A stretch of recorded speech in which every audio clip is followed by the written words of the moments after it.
नारायण नारायण। ओम नमो ब्रह्मादिभ्यो ब्रह्म विद्या संप्रदाय कर्तृभ्यो वंश ऋषिभ्यो महद्भ्यो नमो गुरुभ्यः। शंकरं शंकराचार्यं केशवं वादरायणं श्रोत्रभाष्यकृतौ वन्दे भगवन्तौ पुनः पुनः। प्रशान्तभावं शिवमद्वितीयं प्रदायकं मुक्तिमखण्डबोधं प्रणाशकं मोहमदादिदोषां प्रणमामि तं सद्गुरुवामदेवम्। मंगलं दिशतु मे विनायको मंगलं दिशतु मे सरस्वती मंगलं दिशतु मे माहेश्वरी मंगलं दिशतु मे सदाशिवः। चैतन्यं सर्वगं सर्वं सर्वभूतगुहाशयं यस्सर्वविषयातीतं तस्मै सर्वविदे नमः। यस्सर्वविषयातीतं तस्मै सर्वविदे नमः। श्रीमन्नारायण नारायण नारायण श्रीमन्नारायण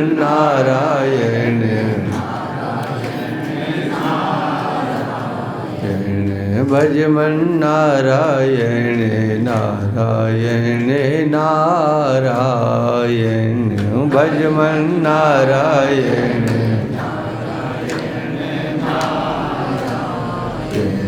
श्रीमन्नारायण नारायण नारायण श्रीमन्नारायण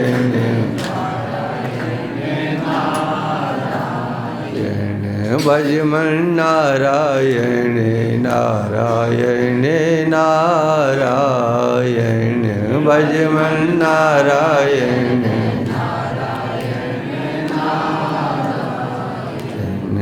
बद्री नारायण नारायण नारायण बद्री नारायण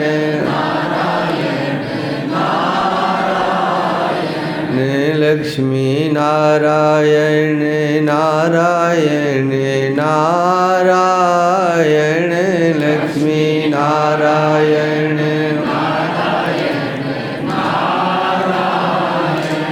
श्रीमन्नारायण नारायण नारायण श्रीमन्नारायण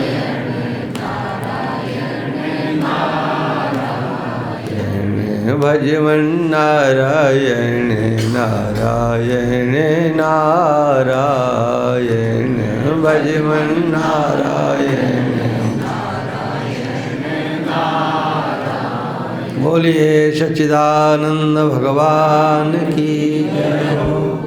श्री तीर्थराज पुष्कर महाराज की, श्री ब्रह्मा जी महाराज की, सत्य सनातन धर्म की। नमः पार्वती पते हर हर महादेव। समादरणीय समस्त संत वृंद, भक्तवृंद, श्रद्धामयी मातृशक्ति, बालाबाई जी के आश्रम में ये प्रतिवर्ष कई वर्षों से ये कार्यक्रम चल रहा है। अनुराग ज्योति और वैराग ज्योति ये दोनों यत्न करके इस कार्य को अच्छे से अच्छा करने की चेष्टा करते हैं। मेरा भी प्रयास रहता है कि मैं अधिक से अधिक यहाँ समय दूँ, लेकिन वो मेला तो मेला होता है, 5 दिन का ही होता है। अब की बार तो 4 दिन ही रह गए, और अब की बार लगता है लोग नहा करके चले भी गए। मेले में गए हो? हाँ, तो वही तो मेले के लिए तो आए हैं, कुछ सत्संग के लिए थोड़ी आए। तो मेले वाले ही होते। हाँ हाँ हाँ, तो लेकिन कोई बात नहीं, जो सत्संग के लिए आए हैं वो जैसे आज हैं कल भी थे, पिछले दिनों में भी थे। ये बहुत अच्छा कार्य है, इसमें जो सहयोग करने वाले हैं उनको बढ़ चढ़ करके सहयोग करना चाहिए। इस तीर्थराज पुष्कर में मेला तो होता ही है, लेकिन मेले में ये जो सत्संग का मेला है, ये जो हमको देगा वो अन्यत्र किसी मेले में नहीं मिलेगा, कहीं नहीं मिलेगा। सत्संग से जो प्राप्त होता है वो अन्य किसी साधन से प्राप्त भी नहीं होता है। कोई ऐसा साधन नहीं है जो सत्संग की तुलना कर सकता हो। सत्संग जैसा आत्म कल्याणकारी कोई दूसरा साधन नहीं है। यहाँ पर स्वाभाविक रीति से विवेक जागृत होता है। सत्संग में वह भी सुनने को मिलता है जो कभी हमारी बुद्धि जहाँ तक नहीं जाती है, और वक्ता भी यदि कोई घिसी पिटी बात नहीं करता है, वही किसी दायरे में बंध करके नहीं बोलता है कि नहीं नहीं हम तो अमुक जी महाराज और अमुक जी राम और अमुक जी कृष्ण अमुक जी इनको लेकर के उसके दायरे में रह करके जो सत्संग होता है वो सत्संग नहीं होता है। मुक्त करने के लिए सत्संग नहीं होता है, बल्कि बांधने के लिए सत्संग होता है। बोले ये किसका सत्संग है? कहा ये उनका सत्संग है। हाँ, अमुक महाराज का, अमुक स्वामी का। हाँ, जो सत्संग होते हैं वो उनके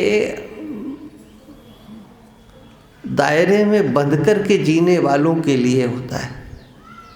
वहाँ बात तो मुक्ति की कही जाती है, लेकिन जैसे पशु बंधता है ऐसे पशुपद बांध करके, इससे ज़्यादा और तुम्हारा कोई जीवन नहीं है। जैसे कोल्हू का बैल देखा आप लोगों ने, देखा होगा।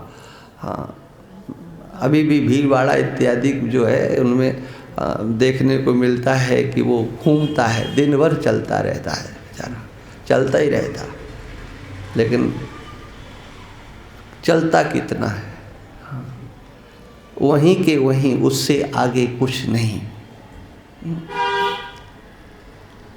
एक दायरे में बंध करके जो कुछ, हाँ, एक कोई पुस्तक, एक कोई ग्रंथ, एक कोई वाणी, एक कुछ, उससे आगे नहीं सोचना।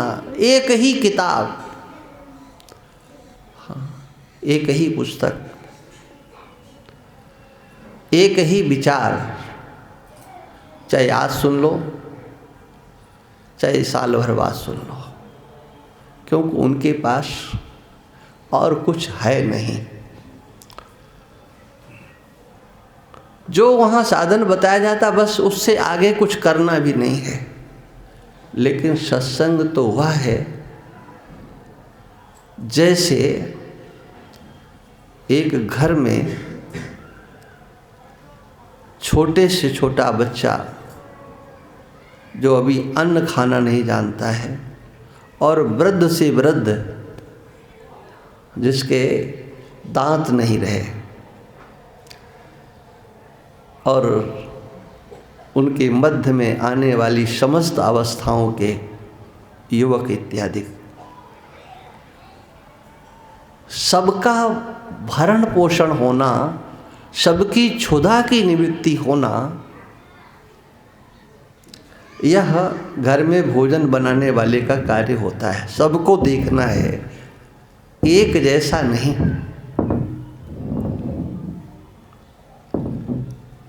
एक जैसा नहीं कि भाई नहीं, जो हमारे लिए है वही इनके लिए है, वही इनके लिए है ना।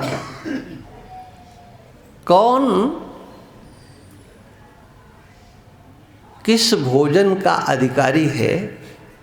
वृद्ध का भोजन युवा को नहीं खिलाया जा सकता, बच्चे का भोजन युवा को नहीं दिया जा सकता, युवा का भोजन बच्चे वृद्ध को नहीं दिया जा सकता। सबके प्राणों का संरक्षण हो, सबको जीवन प्रदान होना चाहिए अवस्था के अनुसार। उसी को हमारे यहाँ पर योग्यता के अनुसार अधिकारी की परिभाषा की है। यही है, योग्यता कितनी है, योग्यता के आधार पर सत्संग होता है। और इसीलिए गोस्वामी तुलसीदास जी महाराज जहाँ सत्संग की वर्णन करते हैं, वहाँ प्रारंभ में कहते हैं कि जहाँ पर तीनों धाराएं चलती हैं। त्रिवेणी की उपमा दी है प्रयागराज की। यहाँ यमुना भी है, गंगा भी है, सरस्वती भी है। तीनों धाराएं सम्मिलित होना चाहिए। कोई एक धारा लेकर के नहीं। कौन किसका अधिकारी है? जैसे प्रयागराज में जब आप जाते हैं तो वहाँ पर दो धाराएं तो स्पष्ट दिखाई पड़ती हैं, और एक धारा बोले गुप्त है, गुप्त। तो मानसकार कहते हैं कि जो गुप्त है वो ऐसे समझ लो जैसे ब्रह्म का चिंतन, ब्रह्म का कथन प्रत्यक्ष नहीं है। सरसई ब्रह्म विचार प्रचारा। सरस्वती क्या है? जो ब्रह्म का विचार है उसका प्रचार है ना। ब्रह्म प्रत्यक्ष तो नहीं है, हमारी किसी भी इंद्री का विषय नहीं है, लेकिन कर्म और उपासना ये तो हमारे जीवन में व्यवहार में आने वाले हैं। उसको आप भक्ति कह दो, कर्म कह दो, उपासना। कर्म योग और भक्ति योग में कोई विशेष अंतर नहीं है, ये ध्यान रखना। कोई विशेष अंतर नहीं। जो आपका कर्म ईश्वर से जब जुड़ता है तो उसी का नाम भक्ति हो जाता है। वह भगवान की पूजा हो जाती है जब आपका कर्म ईश्वर से जुड़ता है तब। और ईश्वर कहीं बीच में नहीं है तो वो कर्म कर्म रहेगा, उसका नाम भक्ति नहीं हो सकता, भगवत पूजा नहीं हो सकते। और इसीलिए निष्काम कर्म योग का परिवसान अंतःकरण शुद्धि है, और उसी निष्काम कर्म योग का ईश्वर से साक्षात संबंध हो जाना, जुड़ जाना, बुद्धिपूर्वक विज्ञान पूर्वक, उससे ब्रह्म विज्ञान की प्राप्ति। क्रम यही है, निष्काम कर्म, अंतःकरण शुद्धि, आचार्य और शास्त्रानुसार दिए गए उपदेश का चिंतन मनन, ये हमारे साक्षात्कार का हेतु होता है।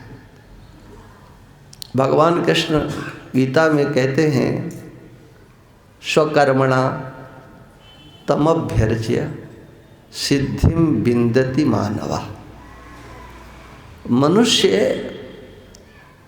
अपने कर्म से उसकी पूजा करता है तो वो अपने लक्ष्य को, सिद्धि को प्राप्त करता है।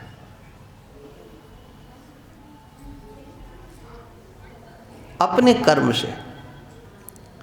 कर्म वही, कर्म नहीं बदलना है, लेकिन वह कर्म पूजा बन जाए, भगवान की उपासना बन जाए, उसकी हम पूजा कर रहे हैं, कर्म से हम पूजा कर रहे हैं।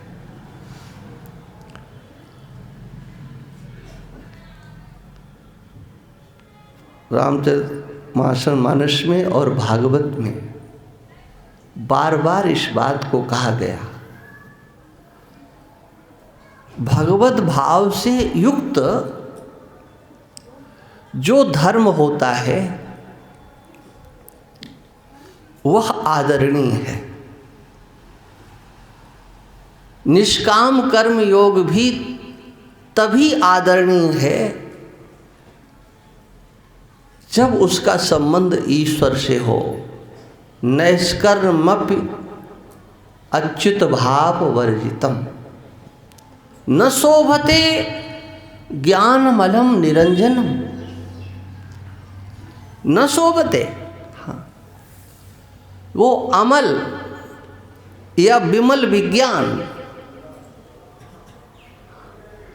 नैष्कर्म सिद्धि अच्युत भाव से रहित शोभा को प्राप्त नहीं होता। यह व्यास भगवान लिखते हैं। इस बात को श्री नारद जी महाराज व्यास जी को उपदेश करते हैं। व्यास जी, नैष्कर्मप्यच्युत भाव वर्जितम न शोभते ज्ञानमलम निरंजनम।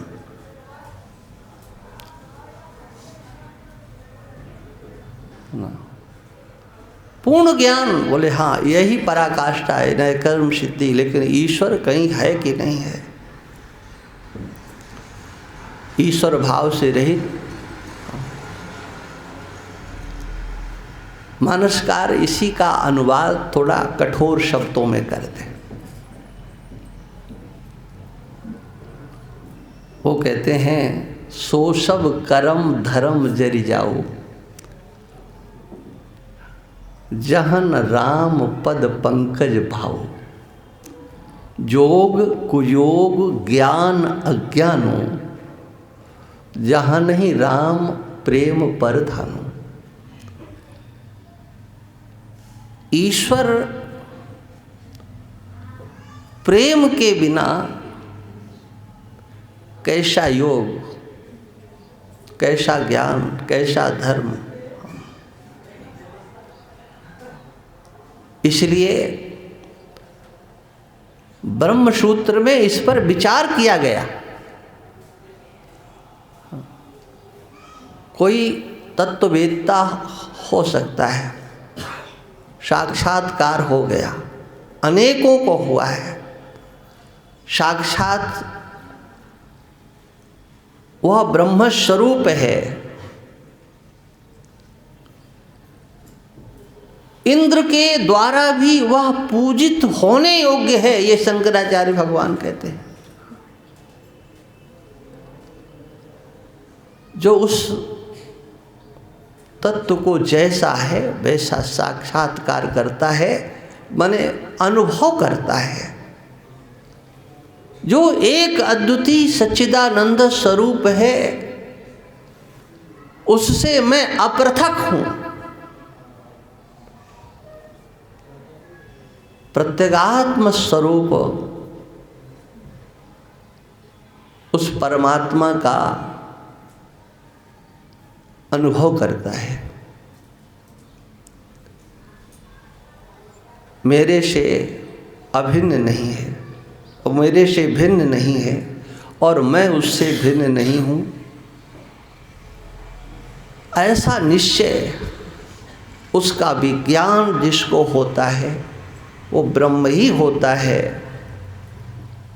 ब्रह्मवेद ब्रह्मैव भवति। लेकिन ये जो शरीर जिसको प्राप्त करके आपने ब्रह्म से अतिरिक्त समग्र दृश्यमान प्रपंच को मिथ्या समझा है, किसके बल पर? इस शरीर के बल पर, है ना। इस मिथ्या की रचना आपने तो नहीं की है। आप कर सकते हैं क्या? आप कर नहीं सकते। आपको अष्ट सिद्धि 9 निधियाँ प्राप्त हो सकती हैं, आप ऊंची उड़ान भर सकते हो, चाहे जहाँ प्रकट हो सकते हो, ये सब कुछ संभव है। किंतु ईश्वर में जो ऐश्वर्य है वो तो आ ही नहीं सकता। जीव कभी ईश्वर के ऐश्वर्य से संपन्न नहीं हो सकता। जीव ब्रह्म हो सकता है, ये ध्यान रखना। और इसीलिए दत्तात्रेय भगवान कहते हैं कि किसी को अगर आत्मबोध हुआ है तो समझो उसमें ईश्वर की कृपा सन्निहित है। ईश्वरानुग्रहादेव पुंसामद्वैत वासना, ये दत्तात्रेय भगवान का अवधूत गीता का श्लोक है। ईश्वरानुग्रहादेव, ईश्वर के अनुग्रह से ही अद्वैत वासना होती है। हाँ, देखो अद्वैत की चर्चा तो होती ही रहती है। हाँ, अद्वैत की चर्चा तो बहुत जगह होती है और सब करते हैं, लेकिन दत्तात्रेय भगवान कहते हैं अद्वैत वासना। जैसे हम लोग कहते हैं हाँ, अमुक वासना, अमुक वासना, अमुक वासना, हाँ, वो कहाँ है? हम अगर ढूंढने चलें तो एकाएक नहीं, वो तो जब स्फुरित होती है ना तब लगता है कि हाँ ये वासना है, ये वासना है, ये वासना है।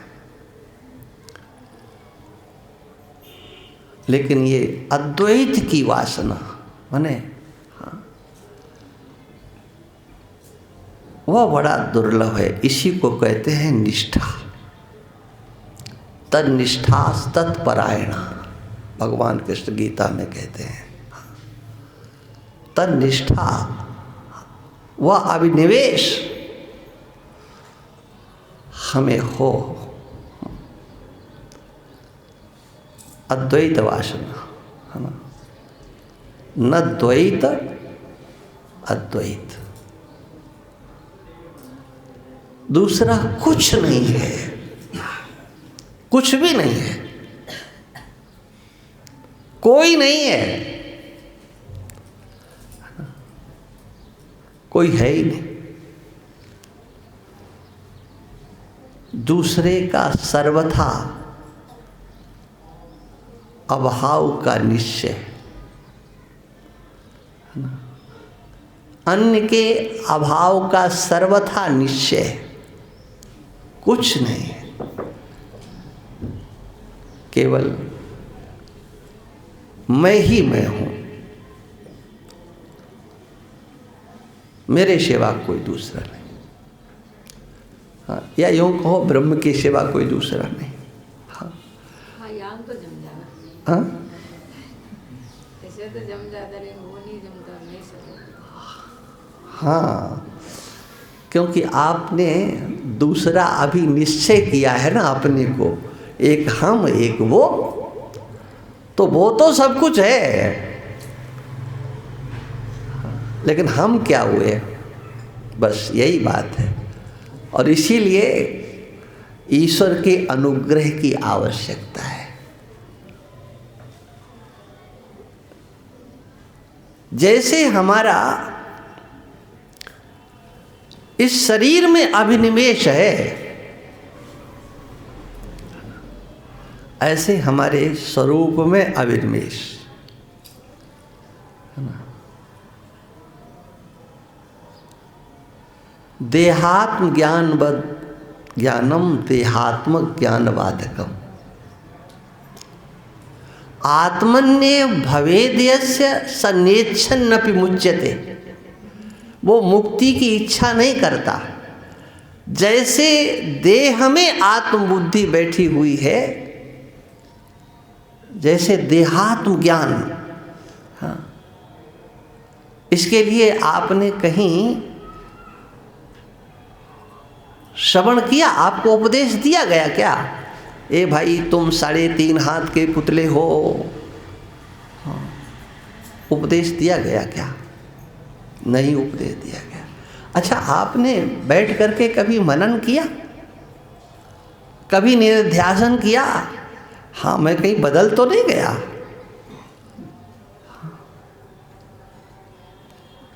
मैं कहीं अपने आप को भूल तो नहीं गया, वही तो मैं, हाँ, जो बचपन में, वही युवा में, वही आज 70 साल में, वही। वो आयु का परिमाण आपको क्या बताता है? मैं वही। कौन वही? हाँ, जो छोटा सा, हाँ, स्मरण है जब से आपको, मैं वही जो कभी युवा था, मैं वही बदला नहीं मैं।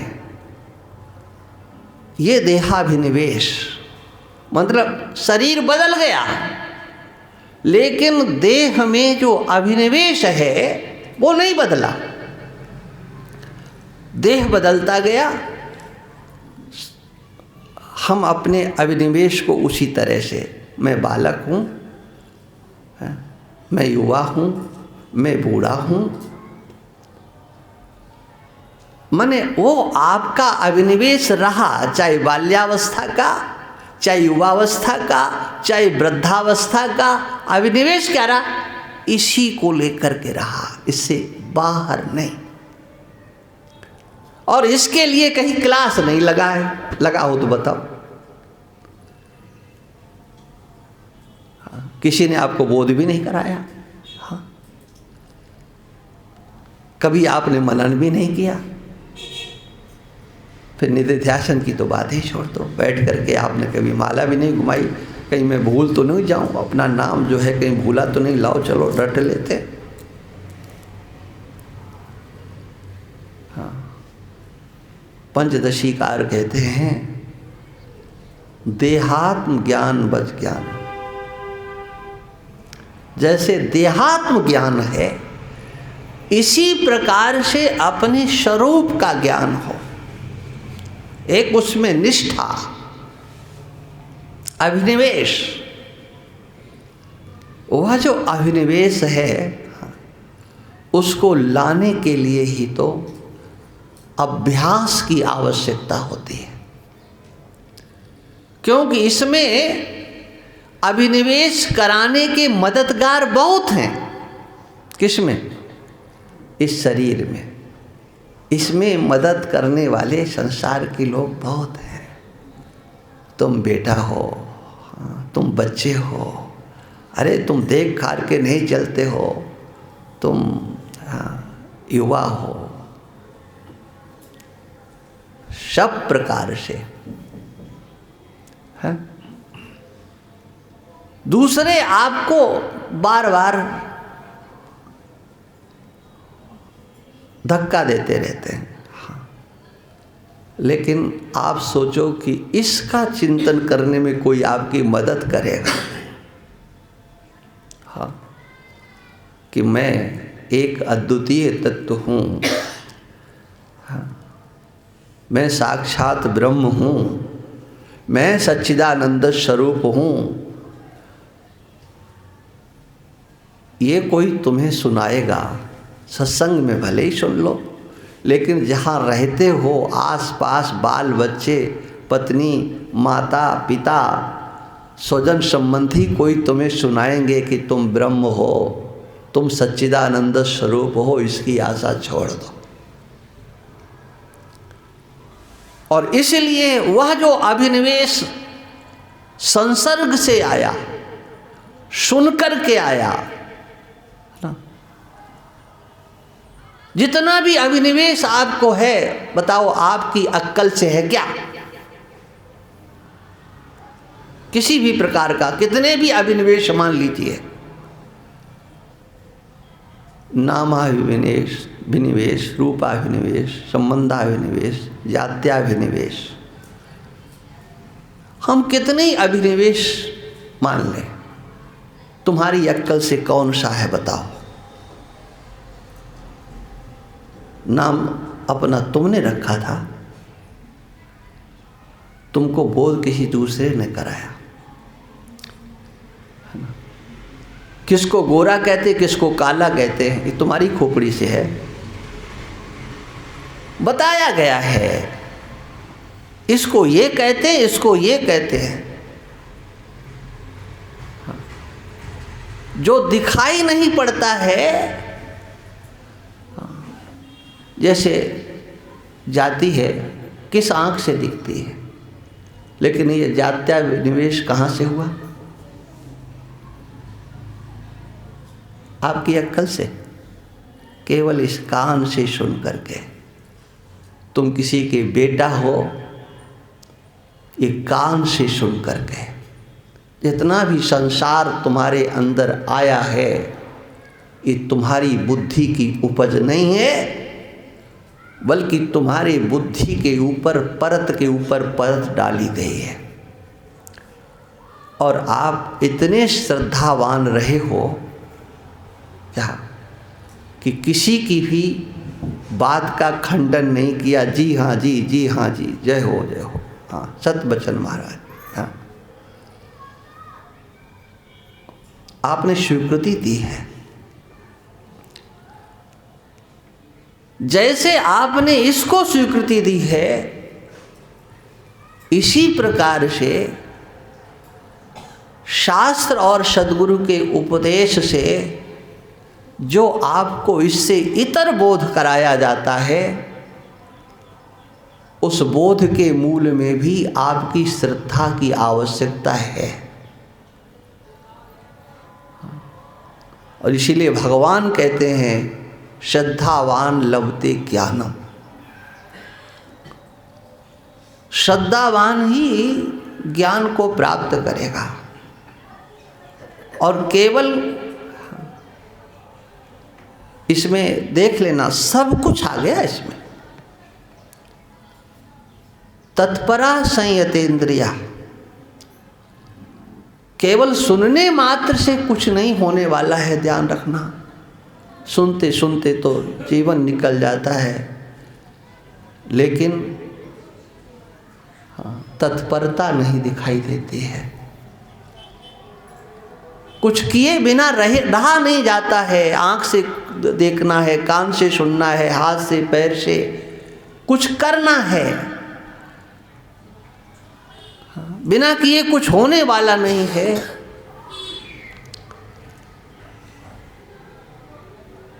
इसको भगवान कहते हैं कि जब तक कुछ करने की इच्छा बनी है, तब तक इधर तुम आने के अधिकारी ही नहीं।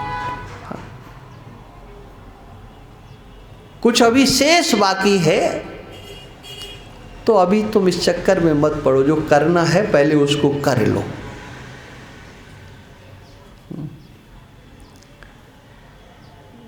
विचार सागर में यही तो बताया गया। अज्ञान का स्वरूप क्या है? नहीं, यही चिन्ह अज्ञान को, जो माने कर्तव्य। कुछ करना है। चलो चलो आप करते हैं। कहा क्या करते हैं? बोले अब हम बैठते हैं।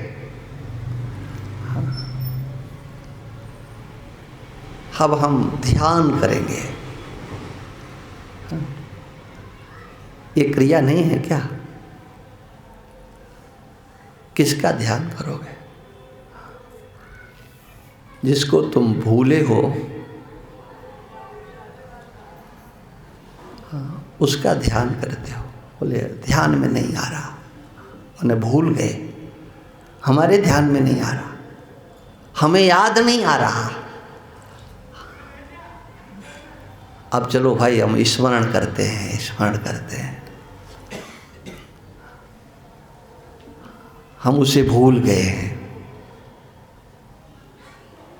यही तो होता है ना, भूल गए ना। बार बार उसे स्मरण करना है, उसका ध्यान करना है। ये क्या है? आपका मन स्थिर नहीं है, संयत नहीं है, तो इंद्रियां भी संयत कैसे हो सकते हैं? संयत इंद्रिया में अंतःकरण चतुष्ट से युक्त समग्र ज्ञान इंद्रिया कर्म इंद्रिया।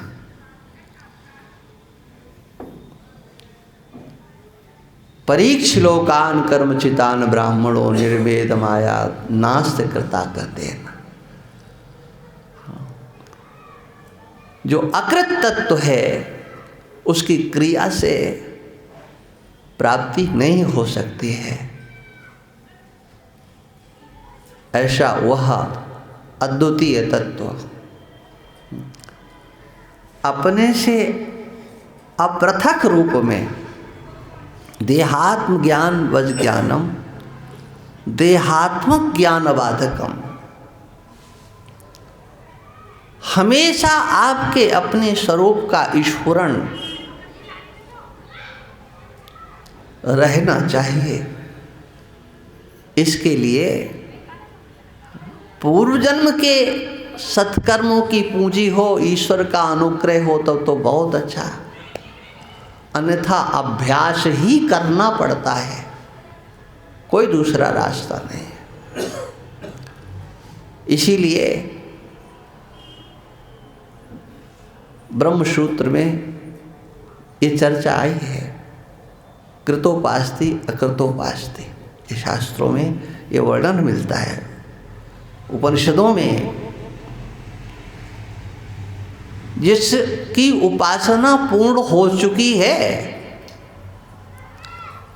उसे साक्षात्कार होता है,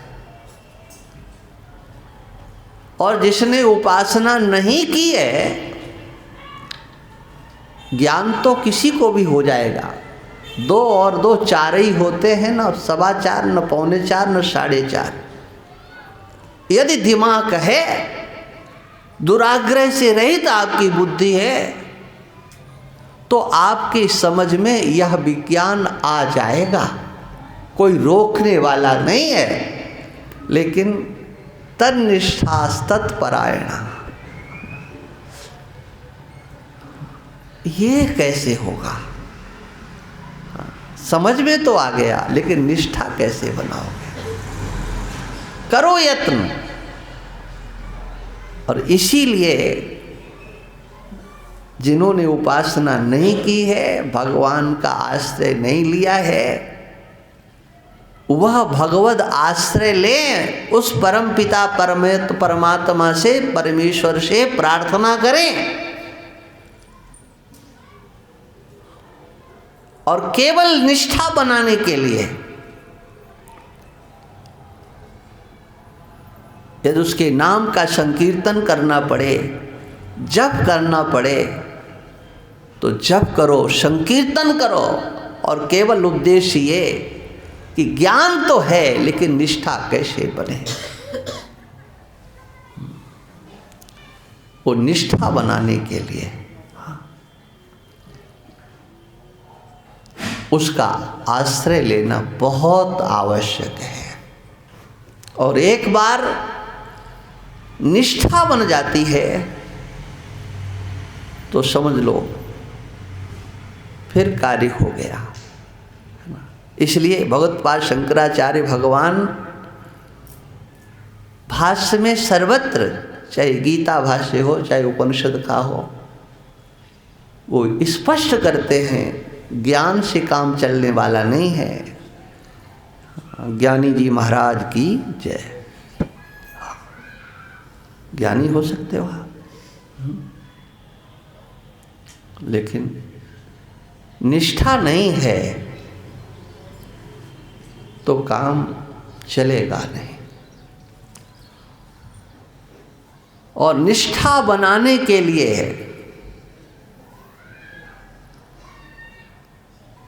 आप 3 श्लोकों को देखिए। हाँ, हृदय शुद्ध हो गया है, अंतःकरण शुद्ध है,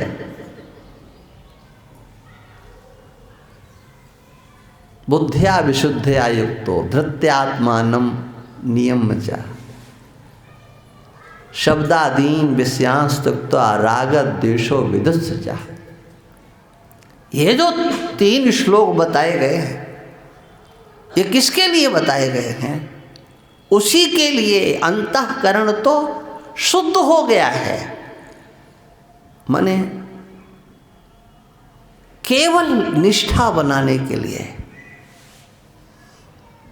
विविक्त से लघवा से यत्काय वाक मानसा ध्यान योग परो नित्यान वैराग्यम समुपाश्यता, है ना? ये क्या है? इतना सरल ये विज्ञान होता तो क्या भगवान कृष्ण को इन साधनों का वर्णन करना पड़ता? क्षेत्र क्षेत्रज्ञ नामक 13वें अध्याय में 20 साधनों का 5 श्लोकों में वर्णन करते हैं। और भगवान उस 13वें अध्याय में एक बात स्पष्ट करते हैं, मेरा भक्त होना आवश्यक है। मेरा भक्त। और मैंने जो ये वर्णन किया है क्षेत्र और क्षेत्रज्ञ का, यह अपने भक्त के लिए ही किया है। कभी ध्यान नहीं जाता इस बात पर। इति क्षेत्रम तथा ज्ञानम ज्ञेयम चोक्तम समासता मद्भक्त एतद् विज्ञाय मद्भावायो पपद्यते। मेरा भक्त इसको समझने की चेष्टा करे। सोचो जरा, क्षेत्र और क्षेत्रज्ञ का व्याख्यान करने वालों के लिए भगवान ने क्या कहा है। भगवान पूछ रहे हैं, क्या ये तुम मेरे ज्ञान की चर्चा तो करते हो, बताओ तुम मेरे भक्त हो, लेकिन थोड़ा पढ़ लिया इधर उधर का तो सबसे ज़्यादा तो फिर अपने को हाँ यही मानते हैं कि भगवान को बीच में मत लाओ। संसार भले ही बना रहे, सबसे ज़्यादा खतरा तो भगवान से ही इन वेदांतियों को नजर आता है। लेकिन भगवान कहते हैं हाँ, इस क्षेत्र और क्षेत्रज्ञ का विज्ञान, इसका वर्णन मैंने ऐरों गैरों के लिए नहीं किया है। जो मेरा भक्त है वह इसका चिंतन करे। भगवत भक्त बन करके, भगवत आश्रय लेकर के आप इसका विचार कीजिए। क्षेत्र माने समग्र दृश्यमान प्रपंच, केवल शरीर नहीं, सब क्षेत्र ही तो है जिसमें व्यवहार होता है या जिससे व्यवहार होता है, वो सब क्षेत्र कोटि के अंतर्गत ही है। कहते हैं कुरुक्षेत्र, हाँ ये भी है, पुष्कर क्षेत्र, हाँ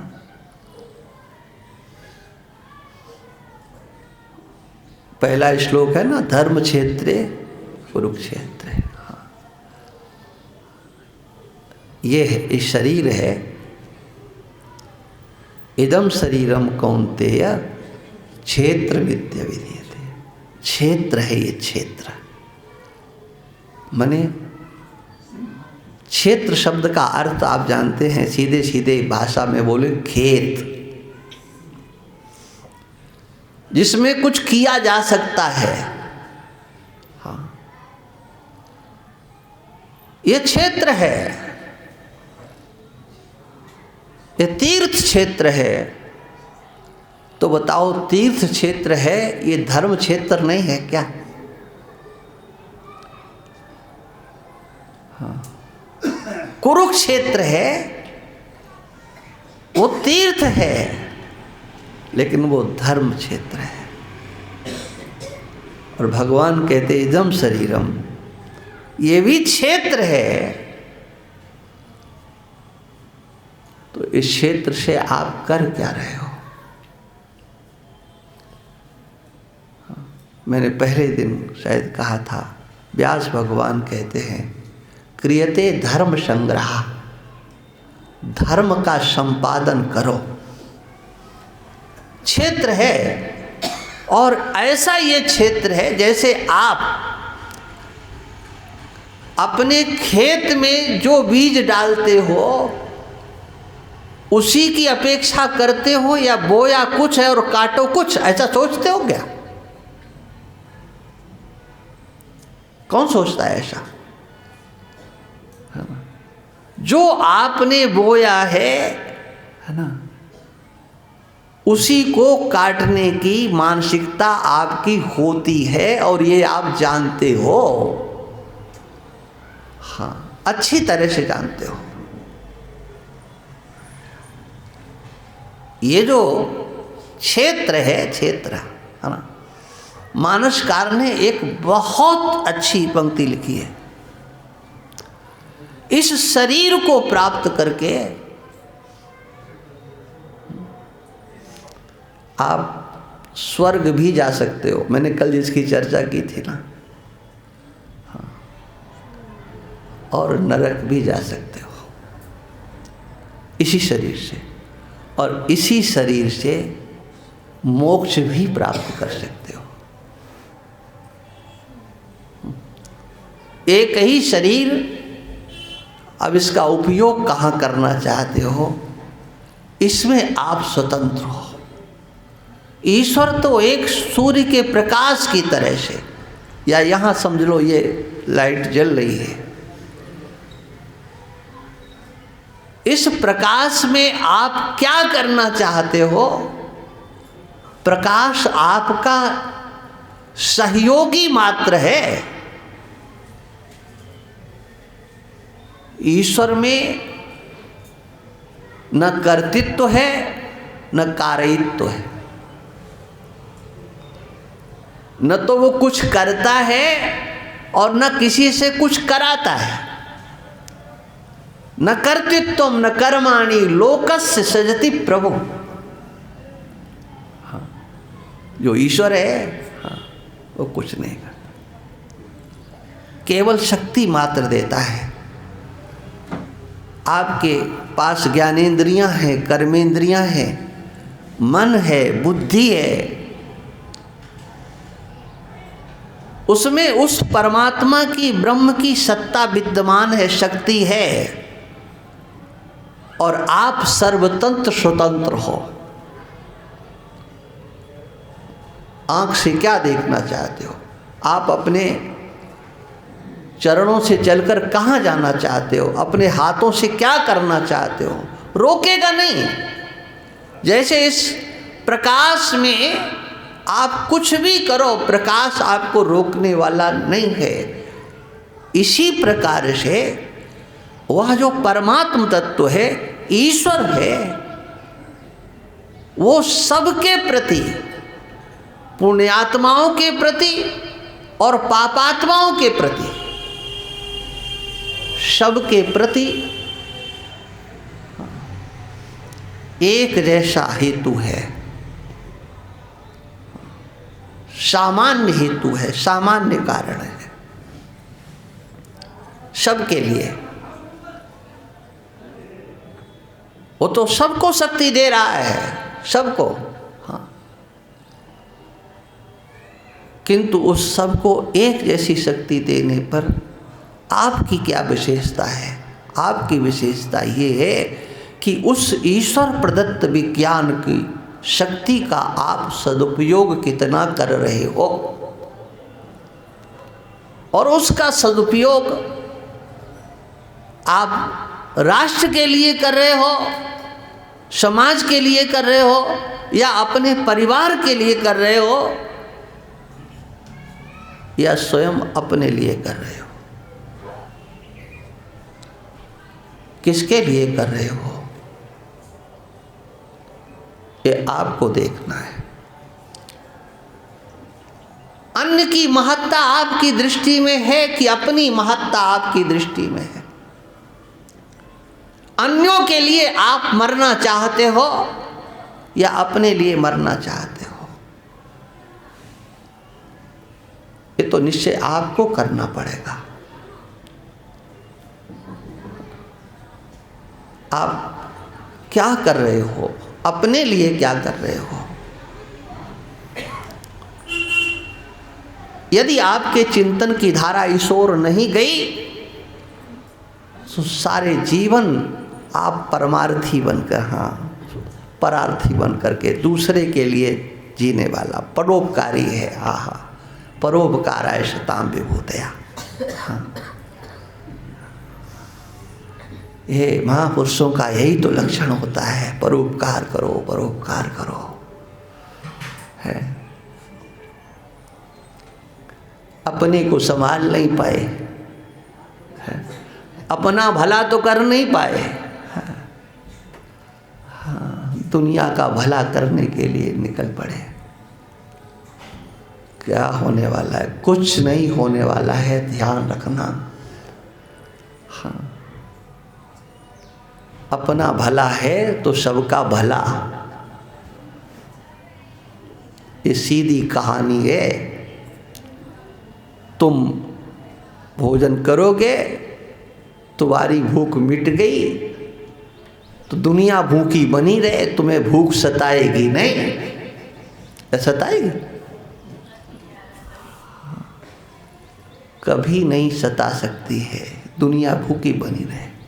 लेकिन दुनिया का पेट भरा है और तुम भूखे हो, हाँ, तो ध्यान रखना, दुनिया के भरे हुए पेट से तुम्हारी भूख मिटने वाली नहीं है। हाँ, तुम अगर मुक्त हो तो सब मुक्त है। वो महाराज मुक्त हैं, वो महाराज ज्ञानी है, उनसे क्या तुम्हारा पेट भरने वाला है? महाराज बने रहो। हाँ, बोले हमारे गुरुदेव भगवान। अरे कोई भगवान बने रहो, उससे तुम्हारा भला क्या होने वाला है?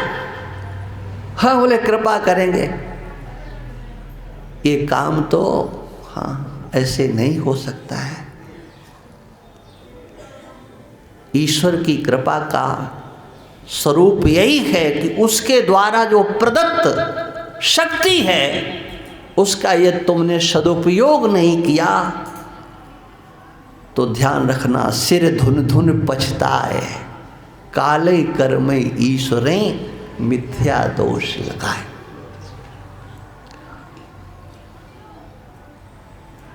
दूसरों का पेट भरना अच्छी बात है, लेकिन अपना भी तो भरो ना। आप इस संसार में आए हो, ध्यान रखना, बात आपको अच्छी तो नहीं लगेगी, लेकिन बात सच्ची जरूर है। इस संसार में तुम अपना कल्याण करने के लिए आए हो, दुनिया का ठेका लेकर के नहीं आए हो। और सोचो कि आपने अपने लिए क्या किया है। यदि ईश्वर से ही आपकी उसकी कृपा से ही मुक्ति होती तो भगवान कृष्ण को ये नहीं कहना पड़ता उद्धरेद आत्मना आत्मानम नात्मानम अवसादयेत्। तुम अपने आप से अपने आप का स्वयं उद्धार करो, अपने आप से अपनी हत्या मत करो।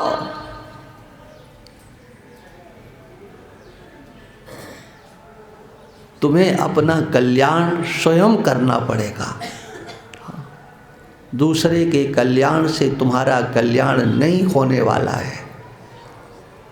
जैसे कोई भी गांव का व्यक्ति या पूरा गांव धर्मात्मा है और तुम धर्मात्मा नहीं हो तो तुम्हारा भला होने वाला नहीं है। उनके धर्मात्मा पने की वो जो पूंजी है वो तुम्हें नरक जाने से नहीं बचा सकती है। और पूरा गांव कैसा है उसकी ओर न देखते हुए आप अपने को सही मार्ग पर ले जाने की चेष्टा करो, उसी से कल्याण होना है। और ये शरीर, हाँ, शरीर माध्यम, ये जो हमारा शरीर मिला है इसी को आगे करके विनाशी है, नश्वर है, क्षणभंगुर है, जो कुछ भी कहो, देहिनाम क्षणभंगुरा, समस्त शरीरधारियों के शरीर क्षणभंगुर है। प्रतिक्षण इसमें क्षरण हो रहा है, परिवर्तन हो रहा है। उस परिवर्तन की हम अलग अलग प्रकार से व्याख्या कर रहे हैं, नाम उसका प्रतिक्षण परिवर्तन ही है।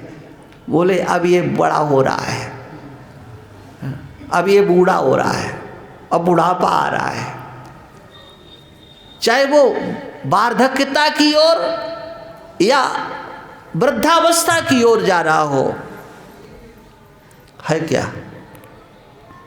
है तो परिवर्तन ही। लेकिन वो कब हुआ परिवर्तन, क्या किसी ने कभी अपनी आँख से देखा? पता नहीं लगता है। हाँ, दर्पण के सामने जाते हैं तो लगता है अच्छा बाल तो अब रंग बदलने लगे, तो रंग ले आते हैं बाजार से, बोले चलो लगाओ, रंग कैसे बदलेगा? नहीं। हाँ, मतलब अब पूछो किस दिन वो बदला, वो रंग वालों का किस दिन बदला, किस समय में बदला, किस मुहूर्त में बदला? पता लगता है? नहीं पता लगता है जी। हाँ, यही है प्रतिक्षण परिवर्तनशील।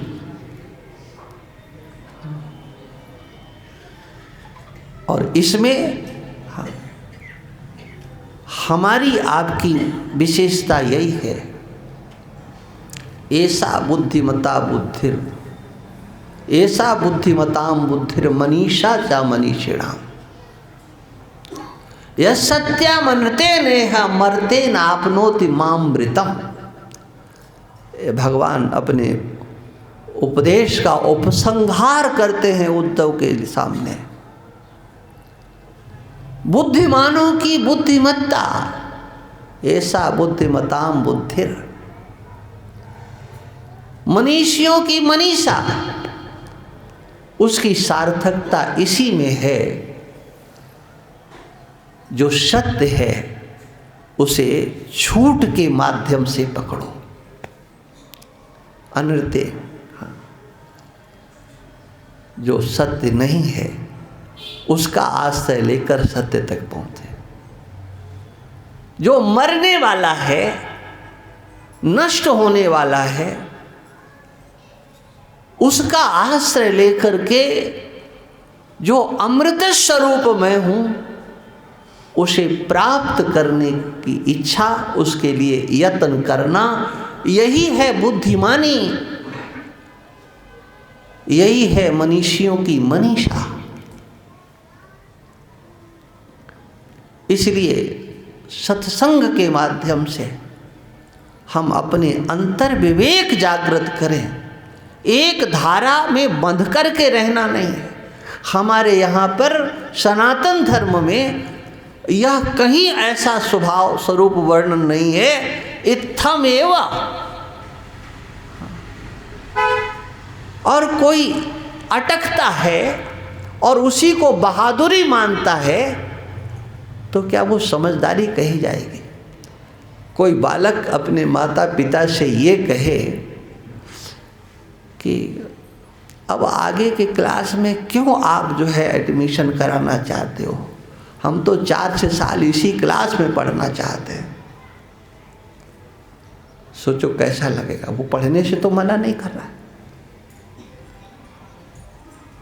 पढ़ने से मना नहीं कर रहा, लेकिन कहता बस यही कक्षा बढ़िया है, हाँ इसी में 4-6 साल लगाएंगे।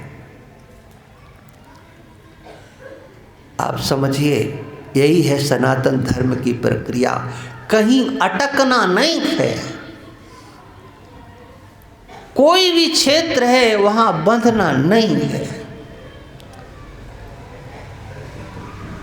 कर्म कर्म करके लिए नहीं होता है, कर्म निष्कामता की ओर ले जाने के लिए होता है, निष्कर्म की ओर ले जाने के लिए होता है।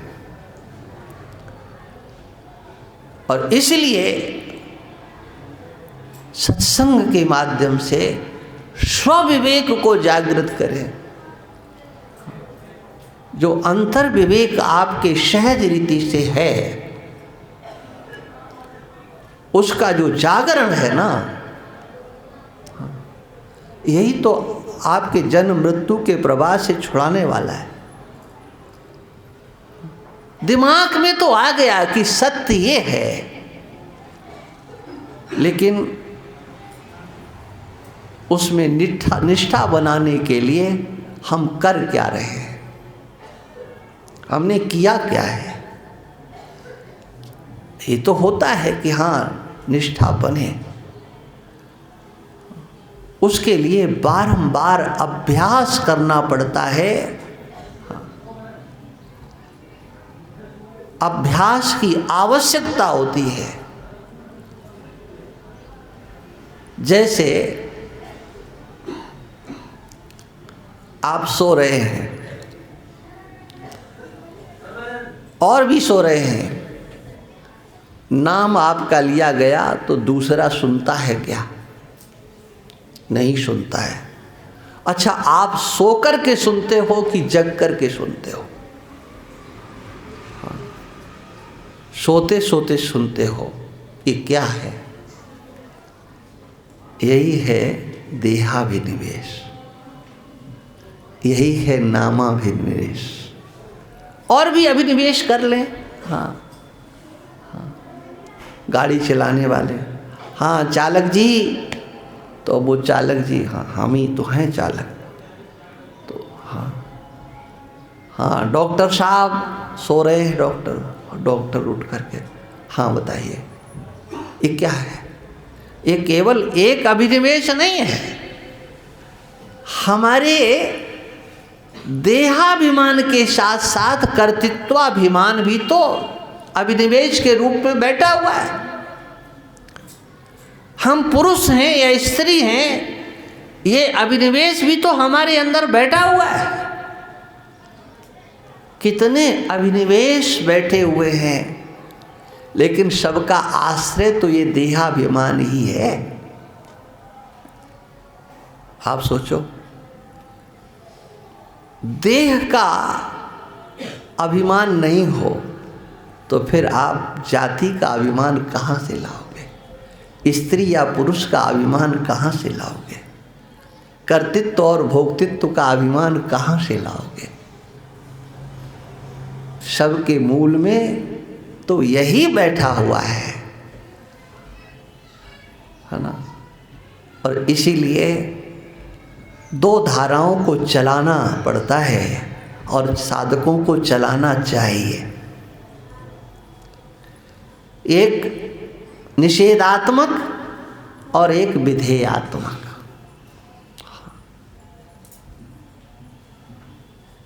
यह मैं नहीं हूं और यह मैं हूं। और इसमें भी जो अभी मैंने थोड़ी देर पहले कहा था,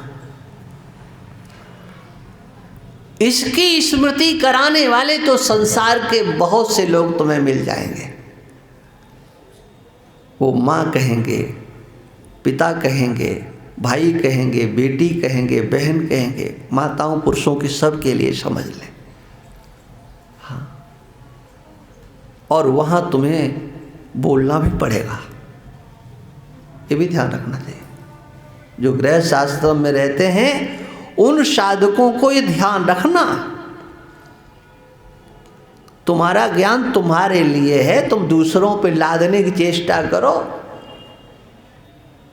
तो बस उपहास के पात्र बन जाओगे। अब तुम तो बैठे चिंतन कर रहे मैं एक अद्वितीय ब्रह्म तत्व, और किसी ने आवाज़ दी है पिताजी या पापा, और तुम उसको कहने लगे मैं तो ब्रह्म हूँ, तो क्या होगा?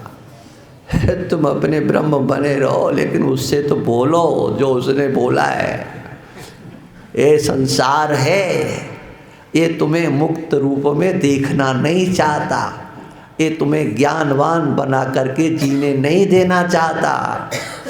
इसके अनुसार चलो, लेकिन अंतर में हाँ करते हुए भी एक नकारात्मक धारा चलना चाहिए। किसी ने भी बोला हाँ कर दो, लेकिन आवाज़ अंदर से आना चाहिए मूर्ख है, ये नहीं जानते। लेकिन उनसे नहीं कह देना, हाँ उनसे नहीं कहना, अपने अंतर की एक धारा चलाते रहो, और यही धारा फिर उस धारा के ऊपर बलवती हो जाएगी, और फिर हो सकता है हाँ स्वप्न में भी आपको हाँ सोहम शिवोहम यही मैं वही मैं ऐसा होने लग जाए। और सुषुप्ति में तो है ही, वो तो साक्षात प्रत्यगात्म परमात्मा स्वरूप होता ही है, लेकिन वह विज्ञान जागृत में हमारे पास आए। सत्संग के माध्यम से यही चर्चा होती है। अब की बार जो चर्चाएं चली हैं आप लोगों ने ध्यान से सुना है। सब लोग जो भी श्रोता आए हैं सबका धन्यवाद करते हैं, जिन्होंने आयोजन किया उनका भी धन्यवाद करते हैं। सब संत महापुरुषों का, सबका जो उपस्थित हुए उनका सबका धन्यवाद करते हुए अपनी वाणी को विराम देते हैं। श्रीमन्नारायण नारायण नारायण श्रीमन्नारायण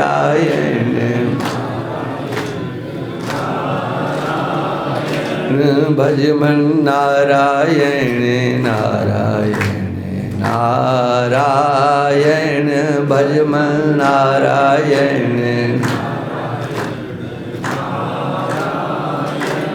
श्रीमन्नारायण नारायण नारायण श्रीमन्नारायण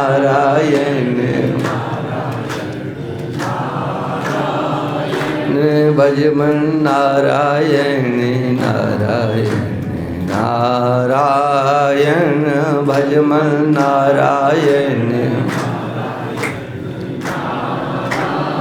बोलिए सच्चिदानंद भगवान की, धर्म की, अधर्म का, प्राणियों में विश्व का, गौ माता की, गो हत्या, सत्य सनातन धर्म की।